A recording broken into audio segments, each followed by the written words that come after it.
সবেমাত্র দেশের প্রধান বিচারপতির পদে বসেছেন সূর্যকান্ত, আর তারপরেই যেন স্টেপ আউট করে ছক্কা হাঁকালেন তিনি।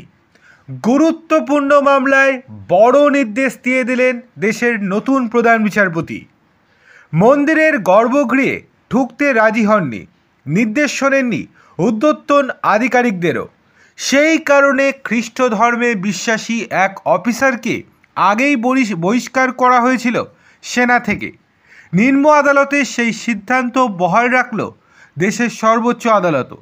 ওই আধিকারিক সেনায় থাকার অযোগ্য বলে মন্তব্য করলেন দেশের নতুন প্রধান বিচারপতি। ভারতীয় সেনাপর ৩য় ক্যাভেলরি রেজিমেন্টের প্রাক্তন লেফটেন্যান্ট স্যামুয়েল কমলেশন চাকরি থেকে বরখাস্ত করার নির্দেশকে চ্যালেঞ্জ জানিয়ে সুপ্রিম কোর্টে গিয়েছিলেন তিনি, কিন্তু শুনানি চলাকালীন তাকে তীব্র ভর্ৎসনা করেন সুপ্রিম কোর্টের নতুন প্রধান বিচারপতি সূর্যকান্তের নেতৃত্বাধীন বেঞ্চ। সিজিআই সূর্যকান্ত বলেন, কি বার্তা দিতে চাইছেন উনি? সেনার আধিকারিক হয়ে শৃঙ্খলা ভঙ্গ করেছেন উনি, শুধু এই কারণেই ওর চাকরি কেড়ে নেওয়া উচিত ছিল। এই ধরনের কলহপ্রিয় লোক কি সেনায় থাকার যোগ্য? সূর্যকান্ত আরও বলেন, হতে পারে গুণী অফিসার উনি, কিন্তু ভারতীয় সেনার অযোগ্য। বর্তমান সময়ে আমাদের বাহিনীর ঘাড়ে কত দায়িত্ব, এই ধরনের জিনিস বরদাস্ত করা হবে না।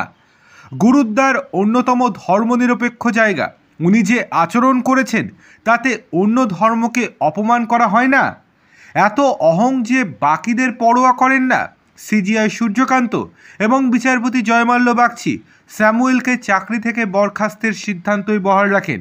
এই দিন খ্রিস্টান ধর্মাবলম্বী স্যামুয়েলের দাবি, মন্দিরের গর্ভগৃহে ঢুকে তাকে পুজো করার নির্দেশ দেওয়া হয়, যা তার ধর্মীয় স্বাধীনতার পরিপন্থী, কিন্তু তাকে বহিষ্কার করে সেনা। যদিও এই দিন আদালত জানায় ঊর্ধ্বতন আধিকারিকের নির্দেশ অমান্য করেছেন এই অফিসার, সুতরাং তাকে শাস্তি পেতেই হবে।